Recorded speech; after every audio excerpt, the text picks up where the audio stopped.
All right, let's jump right in. Today, we're going to unpack India's union budget for 2026-27.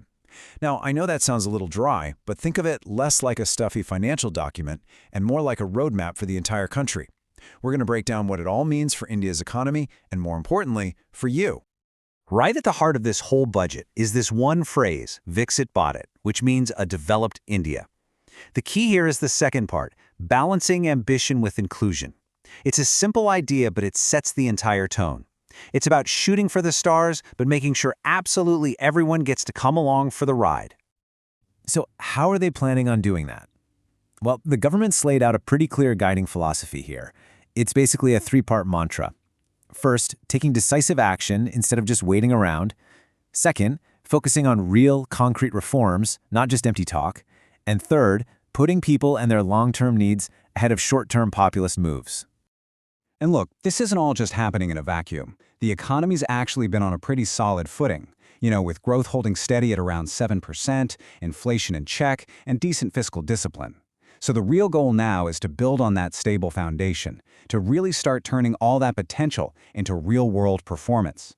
To make this whole thing easier to digest, the entire budget is built around three core missions. They're calling them kartavyas, which is a great word. It means duties. These three duties are, number 1, fueling the growth engine, number 2, unlocking our human potential, and number 3, making sure that growth is for everyone. Let's dig into each one. Okay, so let's start with that first duty, fueling the growth engine. This is all about cranking up the economic machine, right?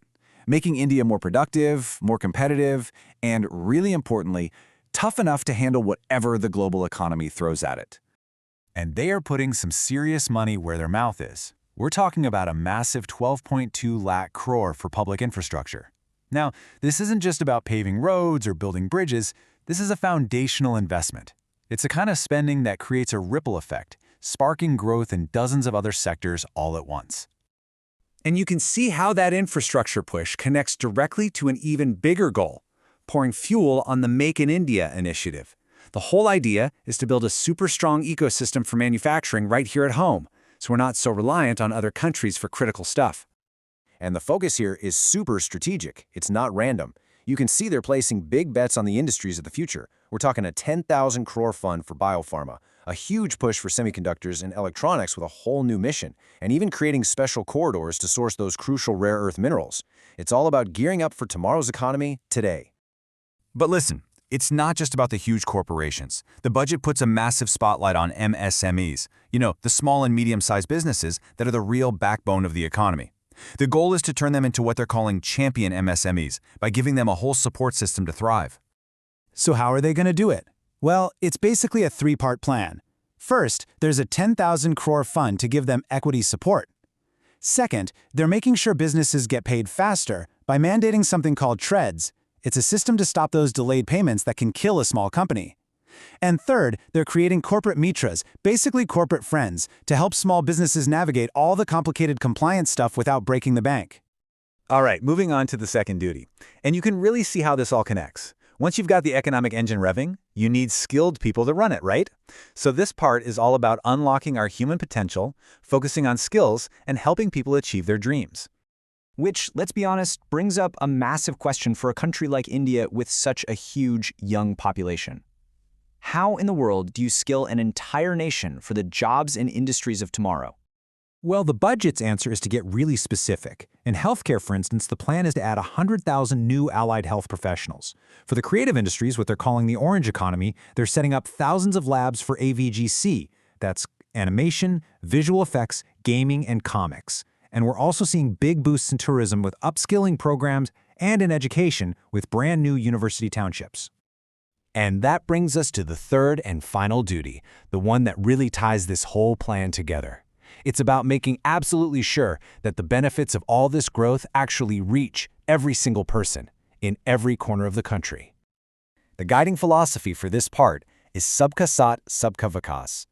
It's this core idea of inclusive development, that progress doesn't mean anything if some people get left behind. It's about ensuring every family and every community gets a fair shot. So what does that look like in practice? Well, we see some really targeted initiatives. For farmers, there's a push to help them grow high-value crops. For For women entrepreneurs, they're setting up these community-owned she-marts. And there's a special focus on developing specific regions, like new industrial corridors in the east and creating Buddhist tourism circuits in the northeast. Okay, so we've gone through the 3 big duties, the whole grand vision. Now for the part you've probably been waiting for. Let's talk about what this budget means for your wallet. It's time to get into taxes and what's changing. The biggest news here is the rollout of a brand new, simplified Income Tax Act.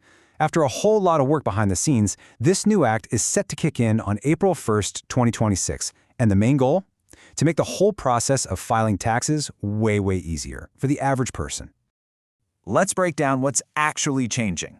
For you and me, the big one is the TCS, or Tax Collected at Source. If you're planning an overseas trip or sending money abroad for education or medical care, that tax is getting slashed to a flat 2%. And for businesses, there are some huge incentives, like a really long tax holiday to attract foreign data centers to India, and tax breaks to boost what's called toll manufacturing. And if you want to see just how big a deal that TCS changes, just look at this. The rate on overseas tour packages used to be anywhere from 5 to 20%. Now, it's dropping to a simple, flat 2%. That's a real direct saving for anyone planning to travel abroad. So, after all this spending and all these tax changes, what's the bottom line? Well, the government is aiming for a fiscal deficit of 4.3% of GDP. In simple terms, that shows they're still focused on managing the country's finances responsibly, even while they're making these big investments in growth.